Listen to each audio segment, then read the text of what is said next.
Good morning and good afternoon, everyone. Thanks for tuning in today's Coach Talk. We've got Ryan Martin, the Director of Player Personnel at DC United, as well as Head Coach at Loudoun United. And there's myself from the Coach Better team, who's the VP of Business Development in North America.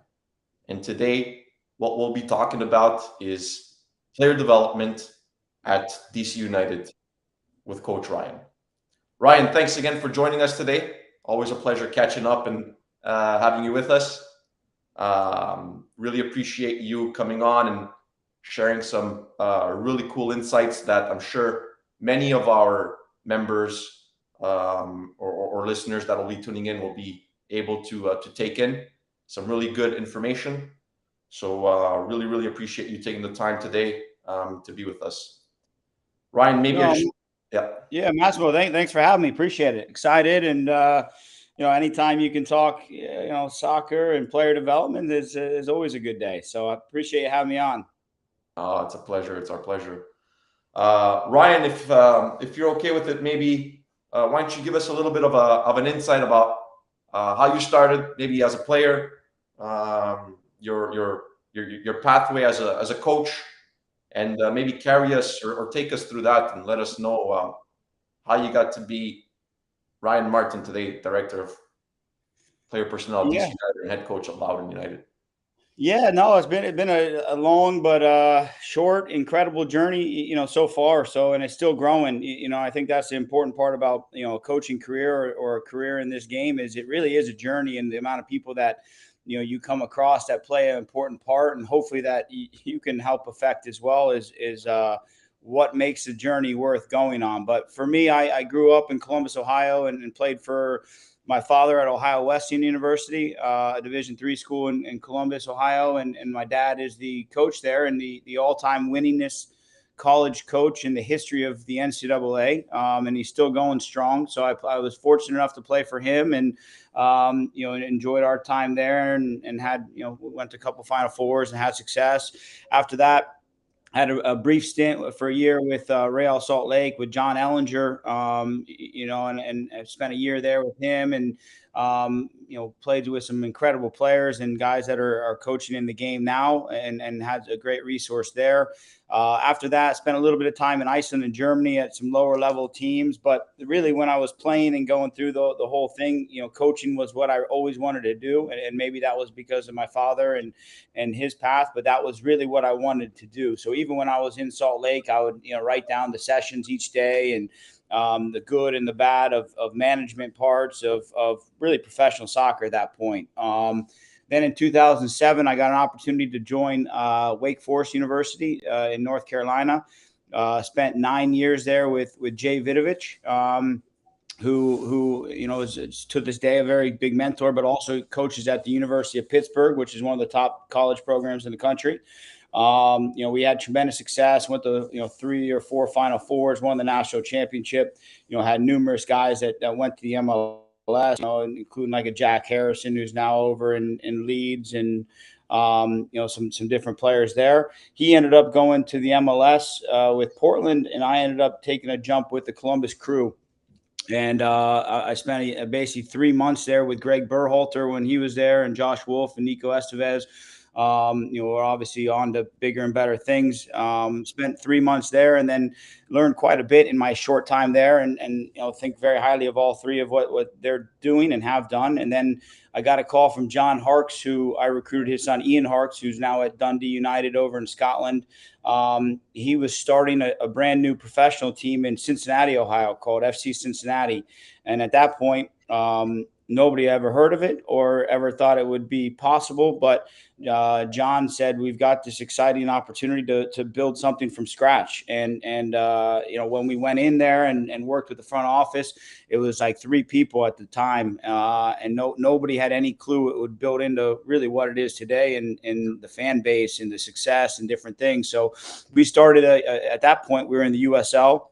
our first year, we put a team together, and we finished third in the league, and had success there. And a number of the guys are still involved in the club or went on to different MLS clubs.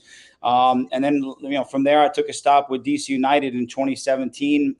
Started here as the academy director, also coaching the U17s.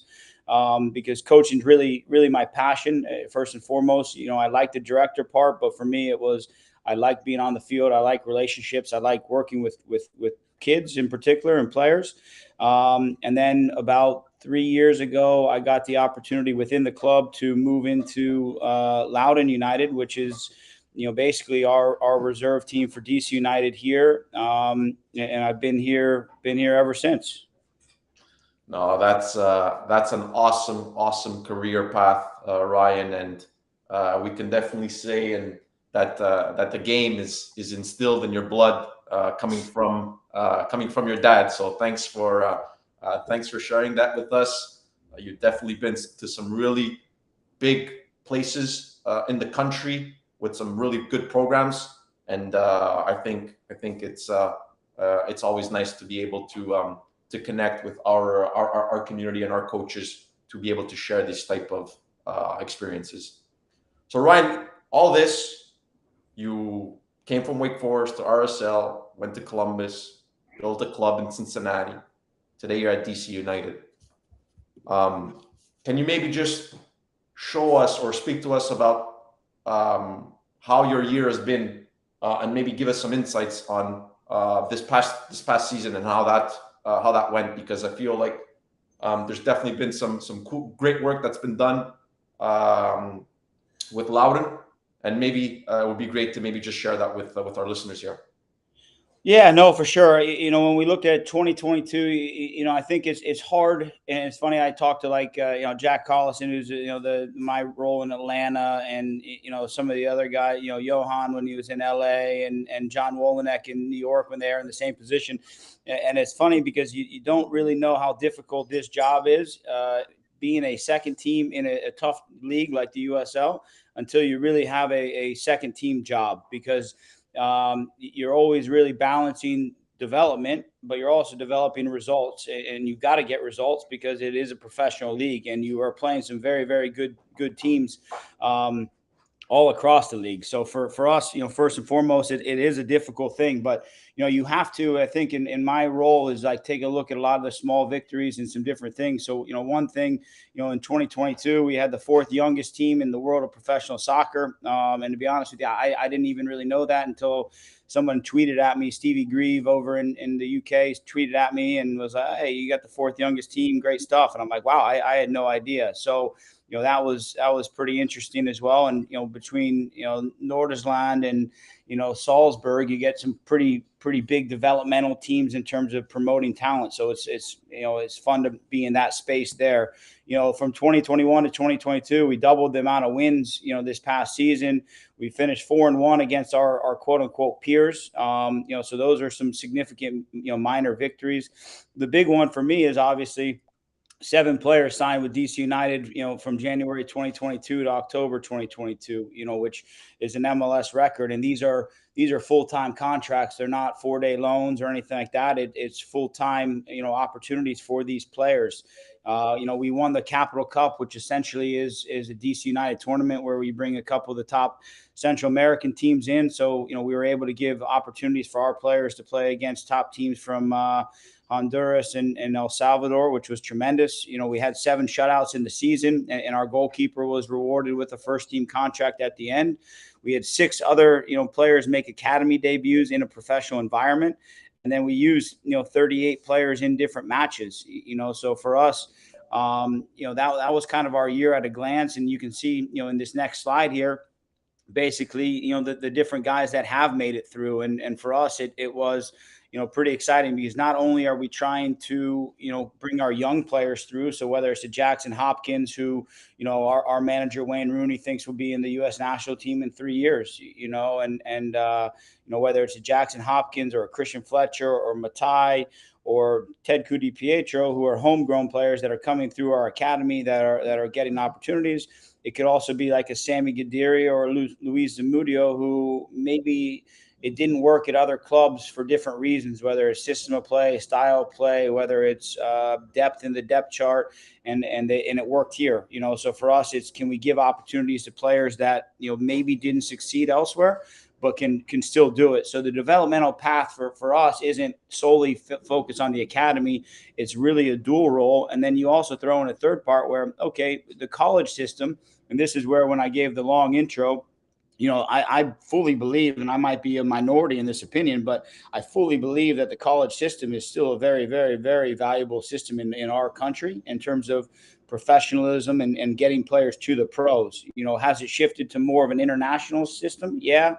But there's still players that you can get out that can not only start in MLS, but can have successful careers. So for us, it's really a trifecta of quote unquote, player recruitment, bringing players in, creating an environment where they can thrive, and really giving opportunity. And that's where, it's when people talk about development, I always laugh. It's like, I'd love to sit here and say that, I developed these 7 players on the screen. The reality is they developed themselves.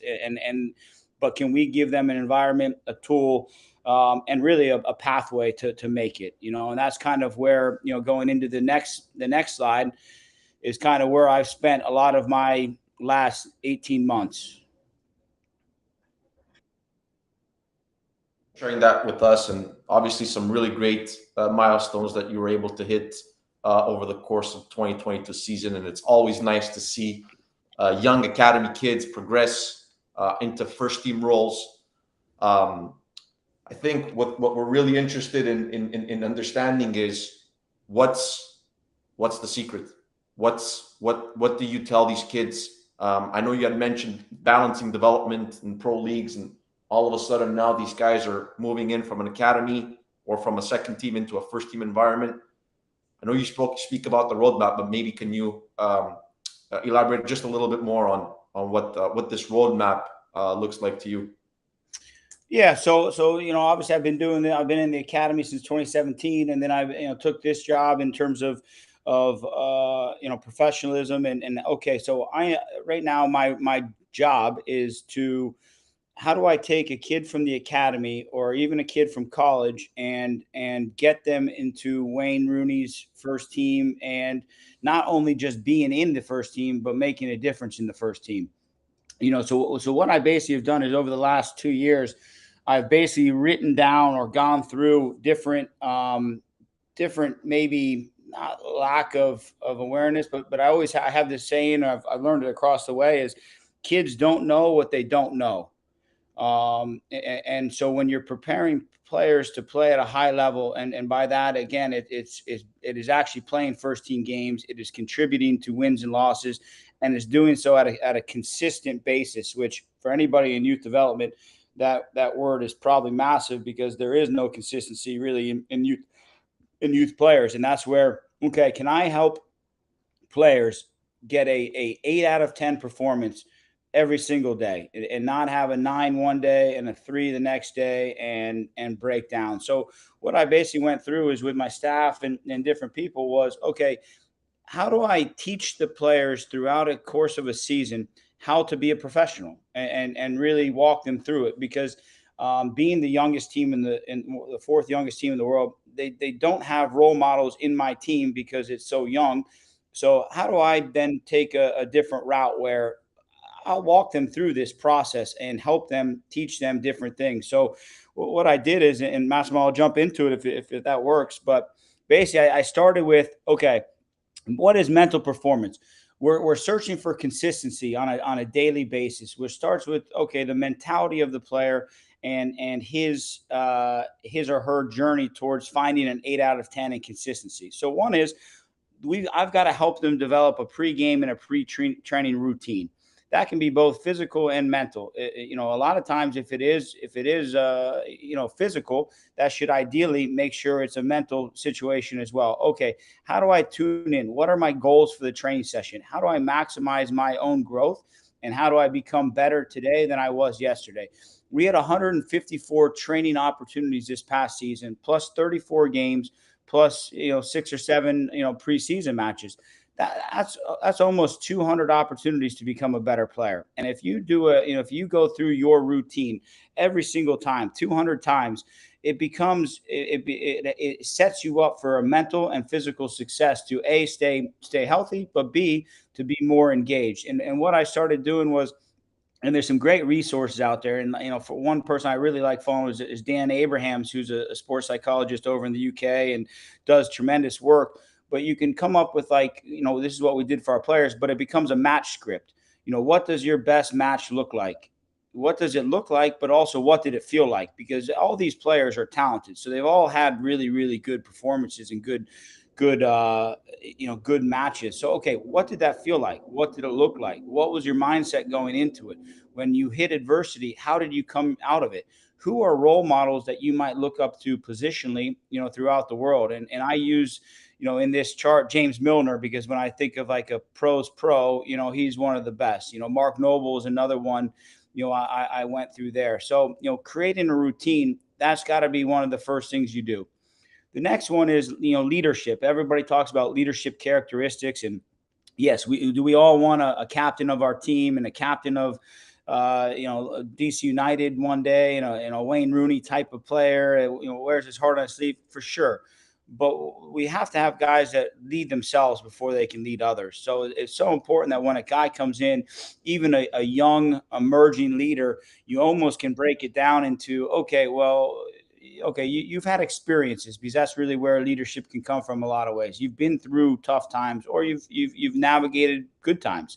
But can you lead yourself first? And when you're going through a slump, how do you get out of it? When you're going through a situation where you're a front runner, not getting goals, how do you address that to lead yourself before you can lead others? So, we go through that process of, okay, we talk about it. What does it look like? Okay, we've lost 2 or 3 games in a row. And that's where it's a really interesting dynamic. Last year, we had numerous guys that were like top college players, but now they're young players in a very difficult USL league, that they're still 22 years old. So, which is a little bit maybe older than your typical pro in a USL league.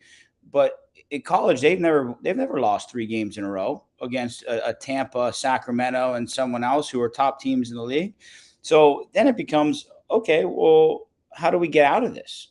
What's your personal solution to improve your game? And then when you improve your game, how does it improve others? Then we hit the consistency part, which for us is in training and in games, and it becomes the focus of delivering an 8 out of 10 day in and day out, and that's the key to everything. And with young players, it's so easy to watch one game and be like, oh, this player. I'll use a great example. We have this kid Jacob Green, who's a 2003 young player who last year, 2001, was exactly that, inconsistent, super talented, blah, blah, blah. So the challenge for him was, okay, how do you become an 8 out of 8 day in and day out? And this year he was able to more often than not hit that. And so he went from a pretty inconsistent player to a very, very consistent player. And he's still only 19 years old, and he's already played 75 pro games. So for us, that's a big focus. But for him, it was like, can you train at a consistent level each day? And if you do, it will really help you in terms of your growth on the field.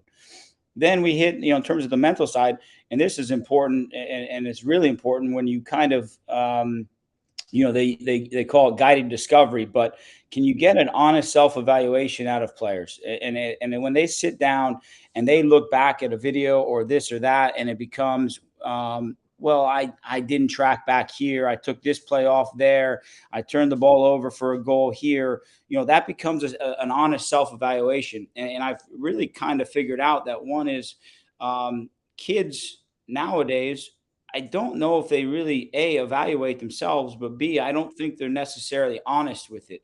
So a lot of this becomes individual meetings where, for me, I sit down with the player and it becomes, well, what did you think of your game? Well, coach, I thought I was great. I'm not sure why I was subbed off in the 60th minute. I thought I was, well, you didn't track 4 times. And a lot of the evaluation you have to help them with, because again, they just don't know. So it comes with video clips, and it becomes with, no, this is what the standard is. You've got to reach it. And then you've got to evaluate yourself within that standard of everything.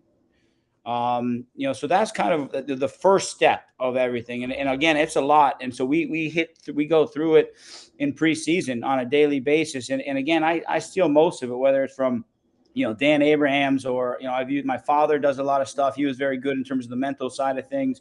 I've started reading a lot of stuff from a guy, Doug Lamoff, who's very big in the learning, the way kids learn and the way people learn, and short-term versus long-term memory. So I've stole stuff there. Cody Royal, who I work with in terms of helping me develop as a coach, has been tremendous in terms of helping me develop this roadmap of pros.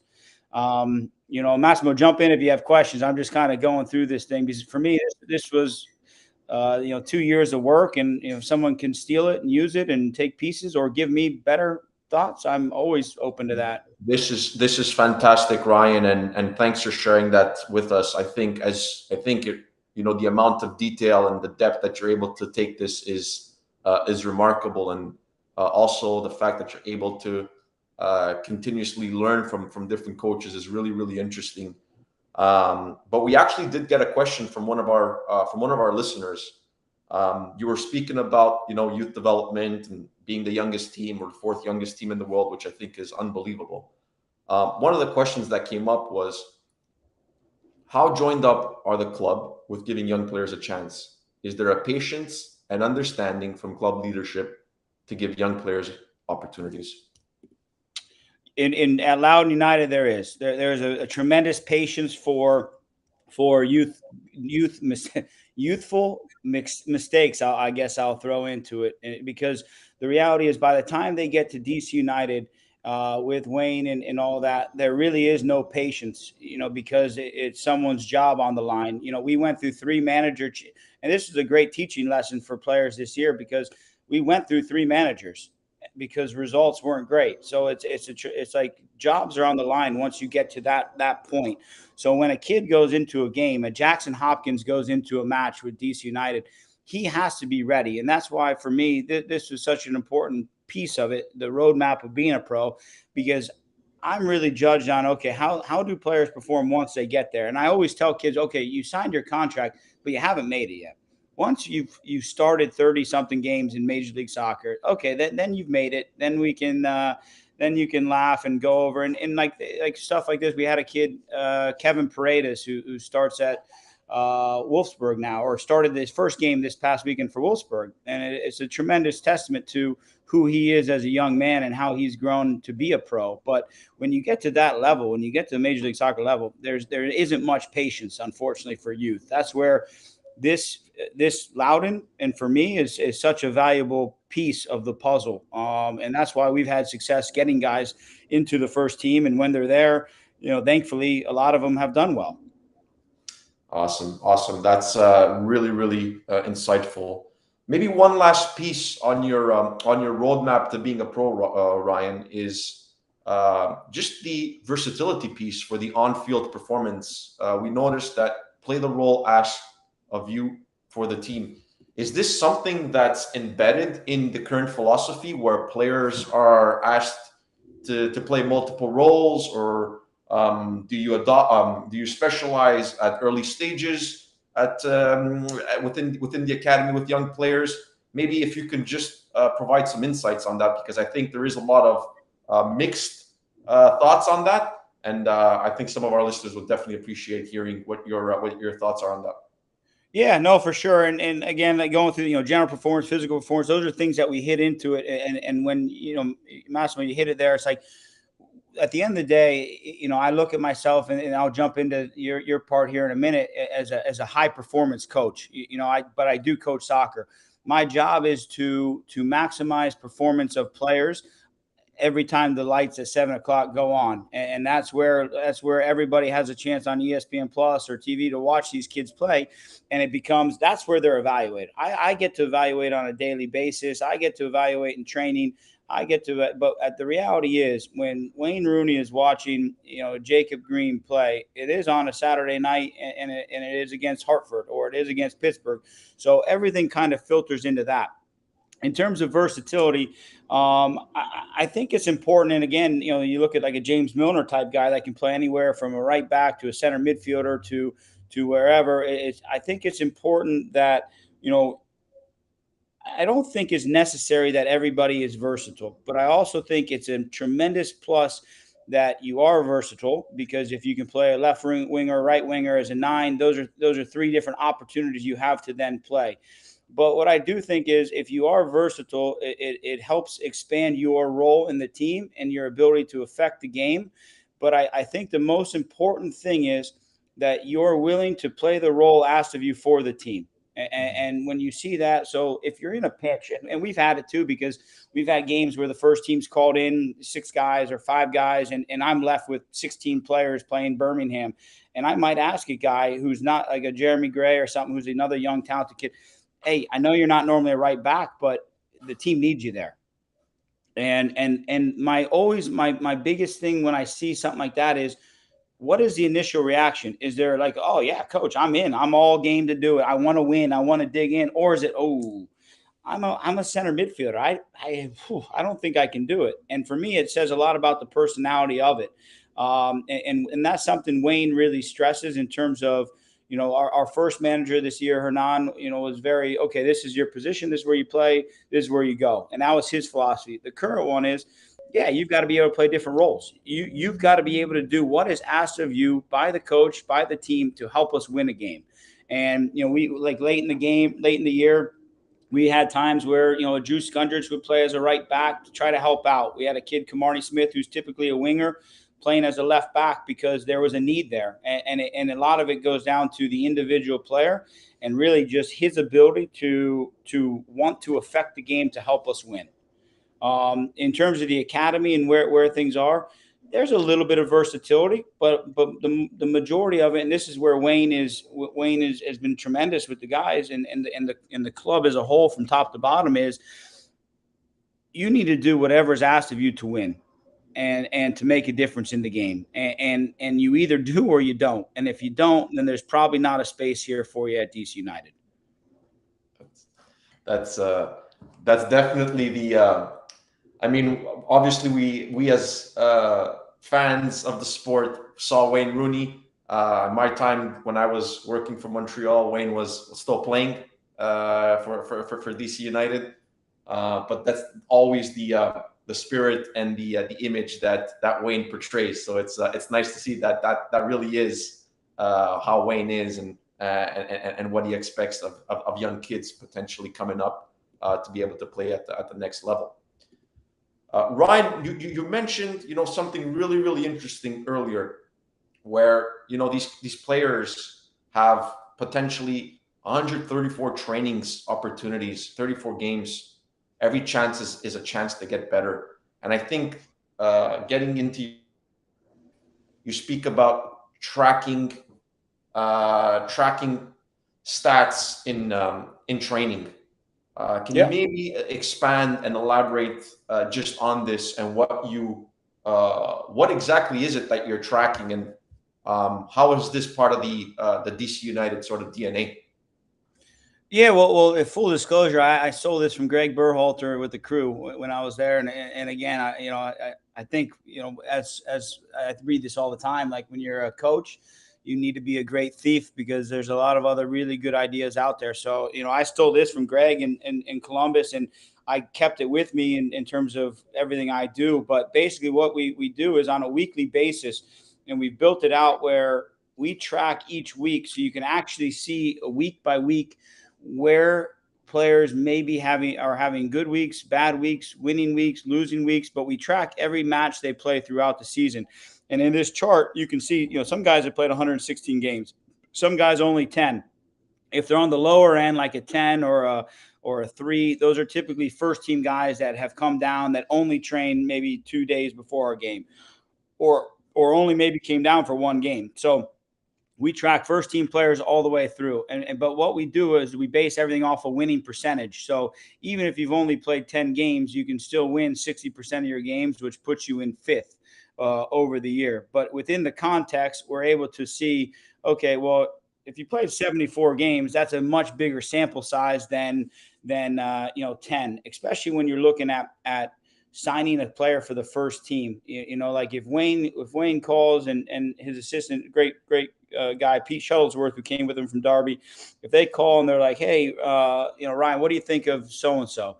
Well, one of the first things I always go to is here. I go, well, in training, he's only won 36 out of 96 games. I go, so for me, that shows that either there's a lack of a competitiveness, a lack of consistency, or his training habits aren't really where they are. And this is something that we show on a weekly basis to the players. And we have an award at the end of each month, a gift card for a coffee shop. But it's like, okay, here's the winner of the month. Here's a winner of this. Here's who's won the most games this month. And we track it throughout the entire season. So it's a small thing, but the guys get into it because it is a competitive thing within each other. And I'm better than you this week, and you dropped 6 games this week, and here we go. But in terms of what we track, each week basically we'll go through the session before each training session. We'll go over the actual exercises and what we're looking to do and what we're looking to get out of it, and then we'll say this is also for a winner's point. So this could be anything from a possession activity to a crossing and finishing within teams to 11v11 to a small-sided tournament. But we try to have at least one significantly competitive action per training session. Like we even, once did one, like there's like, I saw like online, Xavi did like a heading game at Barcelona or whatever. And we've given a winner's point for that, where it's more of a fun activity and different things there. But the more we can track, the better. And then when I sit down with players on a week, at least bi-weekly, I personally hit them each week. My staff will sit down with each player, but okay, well, here you are, if it's a Jalen Robinson, for example, I think he actually ended up winning this year's winner's shirt. Jalen, and he's our oldest player and our captain, but it's like, well, this year or this week, you were 0-3. What's going on? Where are you? Is something happening at home? This is unlike you. Where are you? Or is it just an off week? But most importantly, how do we rectify that before Saturday, or at least have a conversation to address it before Saturday? And the fact that you're able to provide this competitive edge in training, I think definitely continues to push player performances and team performances to the next level. So I think this is a really, really cool concept that is very, very interesting to see.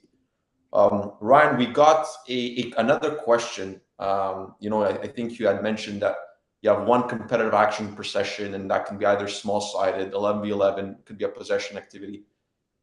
Do you have any exercises for team building, and do you also provide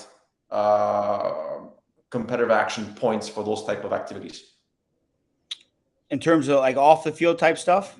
Whether it's off the field or on the field, yeah.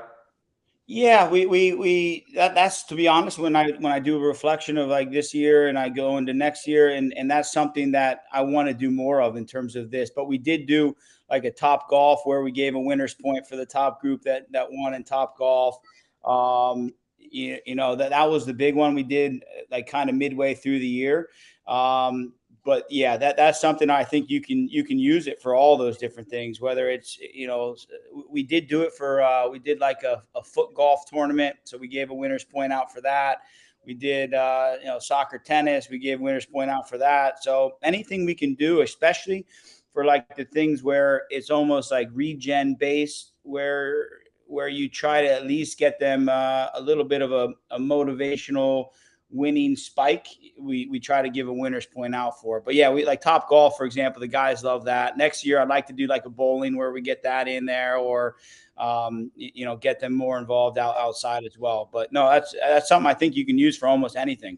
No, I think that's awesome. The fact that you're able to also provide competitive points for activities off the field is great. And I think every single player, even staff, loves to get in a soccer, tennis game. So I'm sure, Ryan, same with you. You have a chance to get in and take on one of your players. You'll be the first one in there and trying to win. So I think. Oh, it's funny. And if there's a picture on the line, or if there's a winner's point on the line, if for some reason it's 10 times more exciting for everybody.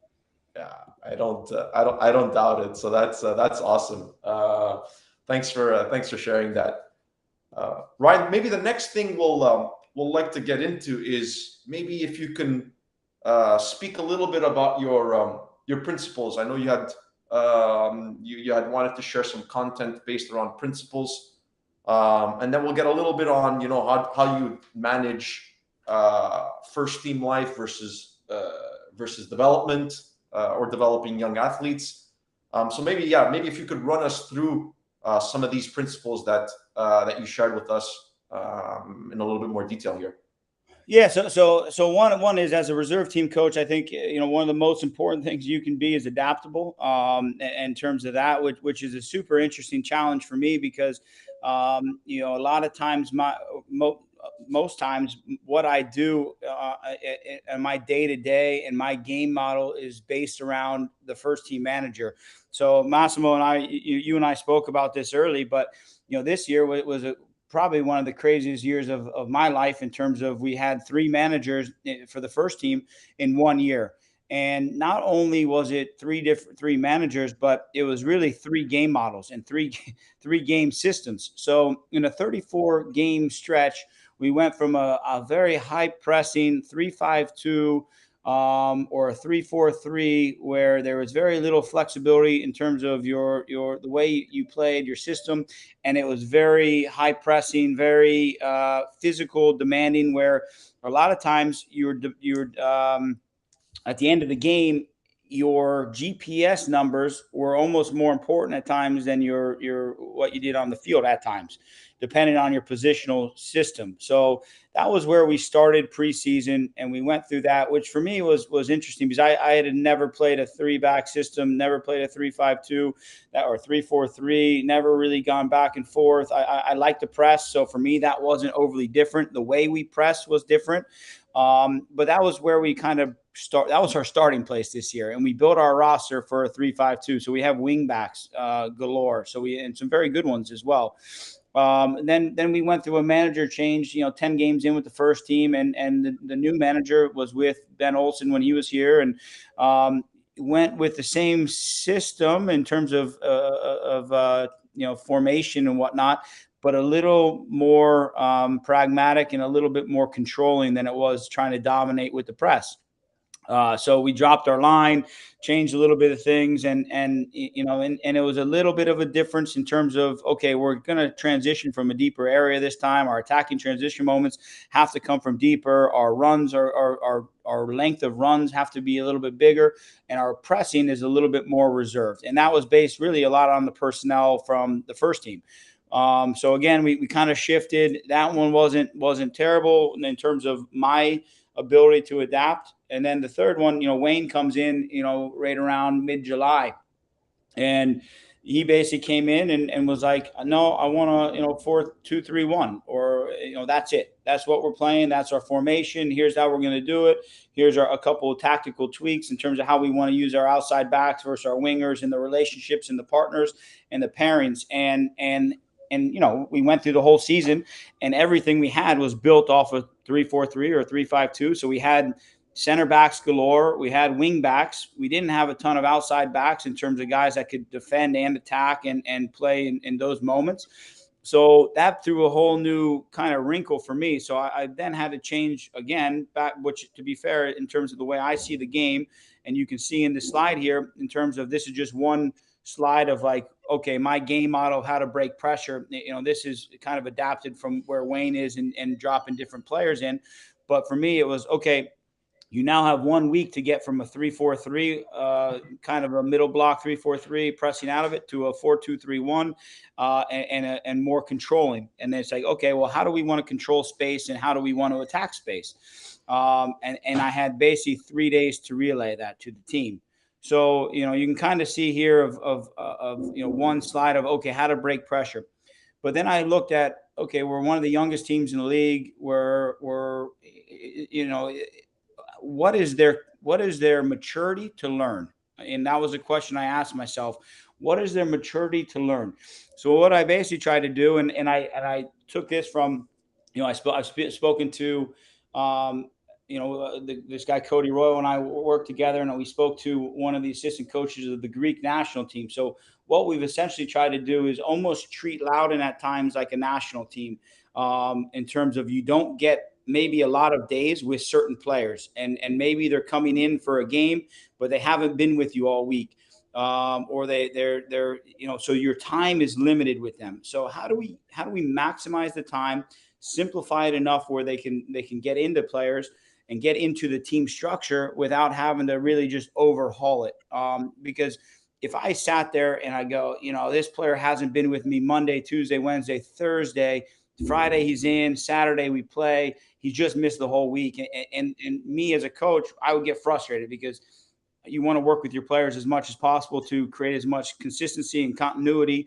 And like Verheyen always says, the continuity and the decision making, it helps your decision making execution of players. So I had to change the way I looked at it in my role, and I look at it as a national team, and because I only have guys for maybe 2-3 days.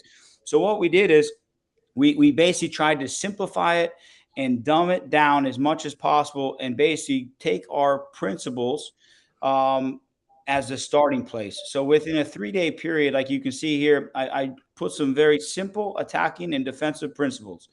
Nothing crazy. Like, we want to run in behind when a player faces forward. Pretty simple in terms of that. But this is really what we went to in terms of, okay, guys, we have 3 days to put this in. Okay, as soon as the player turns, the other player must run in behind. And then we talk about, okay, the winger and the outside back. What is that relationship? A lot of times, early on, Wayne wanted the wingers wide, or the outside backs wider and the wingers inverted. Okay, no problem. But if there's times where it's vice versa, no issues, as long as we're not in the same line.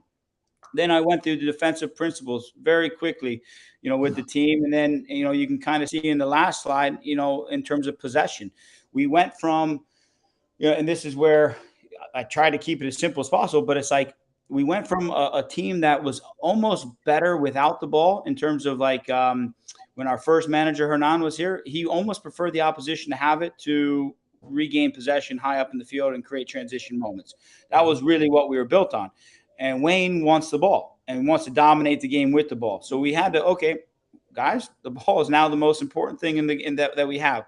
It can no longer be just given away. Where do we get width from? Okay, well, the opposite side. It can either be your outside back or your winger, one of the two. Okay, how do you get depth? Because depth wasn't something, especially from our center backs in the first 10, 15 games of the year, wasn't something that we even really thought about, because we wanted to get forward, and even if we lost the ball, it was able to turn it back over, and different things there. And then I just created some general rules. Okay, yes, we want to build out of the back, but when you have 4+ players pressing, it doesn't make sense to build out. We don't want to give goals away and give things away. Center backs are crucial to everything we do. And that was a big change as well. We want them to be better on the ball to help dictate, as you saw in the earlier slide. And that's why I kind of included those. Runners in behind, how do we do it? Midfield rotation, that was something that was big with Wayne. How do we use our strength, which was, my team and his team, the midfielders, and how do we have a rotation where we can dominate the central part of the field? So we kept it super simple in terms of where we are, and then we just layered on top of things. And it was like, okay, here's our starting point, and then we really taught through game to game. Okay, well, here's where we were. Here's what we did well. Here's what we did. Here's our spacing. Why is our spacing good versus why is our spacing bad here? Where is space? How do we get there? And then we did it based off opposition, and for me personally, this has been the biggest growing year as a coach that I've had, because of all of the shifting of coaches, game models, the way I think of the game, and how do I quickly build things into it. And it's really shaped the way I try to teach. And that's where, when I look back at this year, it's like, yeah, did we win a championship? No. Did we make the playoffs? No. Did we have some small victories along the way? Yeah, for sure. But it was also a highly valuable learning and growth year for myself. That's awesome. I think it's so impressive to see how much you needed to adapt as a coach, as a manager, as well, just based off of all the changes that are going around in the first team environment. And that actually leads us to the next question that's coming in. I seeing as though you had to switch formations, high press, low press. The ball is the most important versus oh no, we don't want the ball. We want the opposition to have the ball. How does the club get alignment around the philosophy?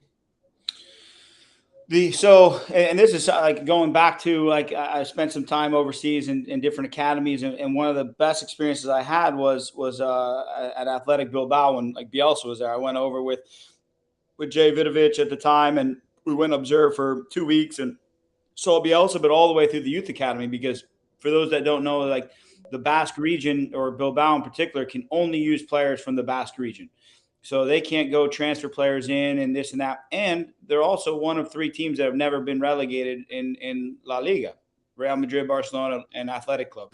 So we speaking with with their youth academy and directors, what they have is like an ethos of the club, and that's where, like, certain coaches have to fit their ethos with the first team. But the youth academy is almost a completely separate entity, knowing that the average lifespan of a coach in the professional world is really, it's like 0.9 years. So you're looking at less than a year. So if we switched our youth academy philosophy every 0.9 years, we would never have continuity or anything like that. So the way the club really looks at it is the youth academy is a separate entity, and they have their own style of play and their own system of play, and they don't tweak it for any really manager coming in or leaving, because otherwise it would change all the time.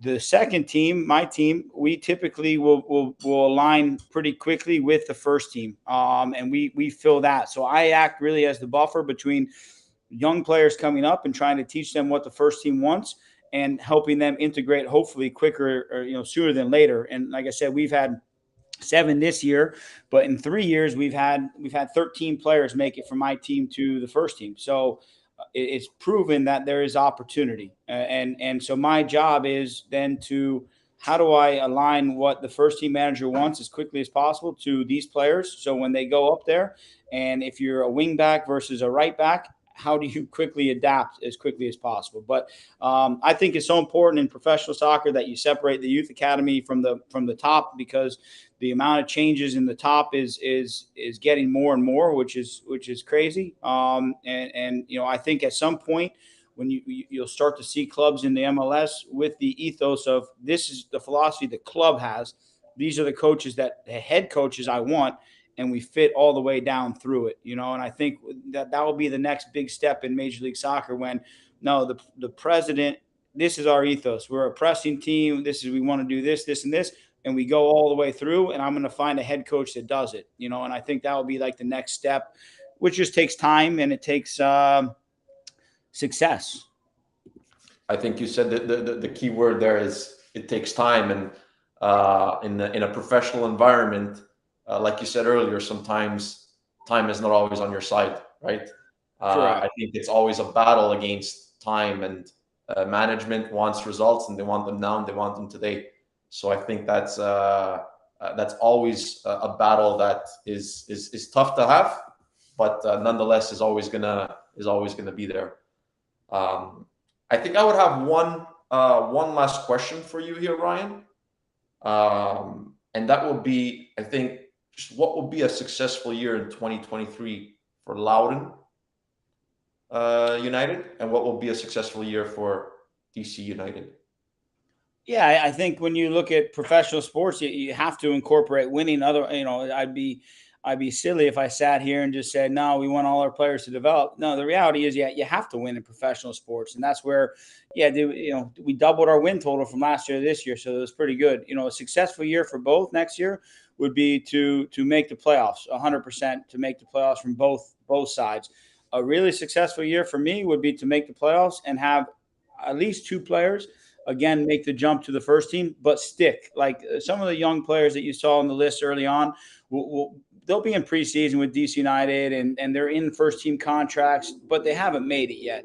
So can I then, okay, that's step 1. They got a contract. Step 2 is now, can we turn the page, and can they make it? Can they stick? Matai, can he go from starting the last game of the year? Because maybe we're out of the playoff position or different things, to being a guy that can play games, whether it's an Open Cup game and win a game. And that's for me is like the next one for that. Can I have two guys that go up and stick? And like, Ted Cudi Pietro, who, only played, a handful of games for us and DC United, had a tremendous game for DC United last game of the year. So my hope is, okay, can he now start a third of the game for them?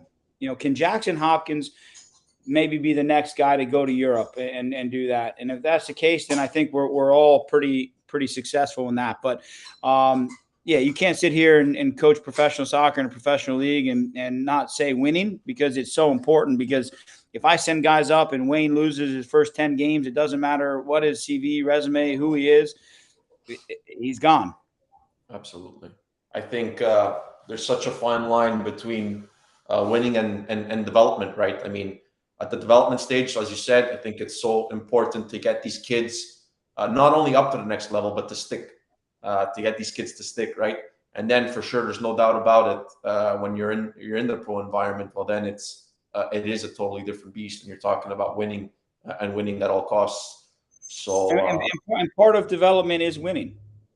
yeah.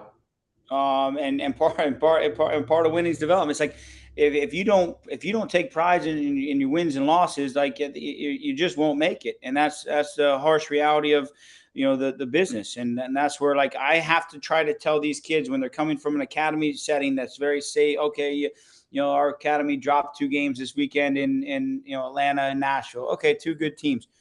If you come up to DC United and you drop 2 games, the pressure is pretty high.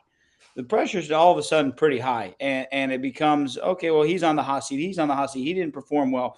Twitter, Instagram, all these different things are looking at you, and it's they've got to understand the importance. It costs people their job. It costs people their livelihoods, and it's hard for kids to understand that at 16, 17, 18, which is why I think them playing in like the USL this past season and the past couple of years has been great, because they're playing grown men who this is their livelihood. They're providing for kids, wives, families, and you can't teach that in a academy setting. You can't teach that in training.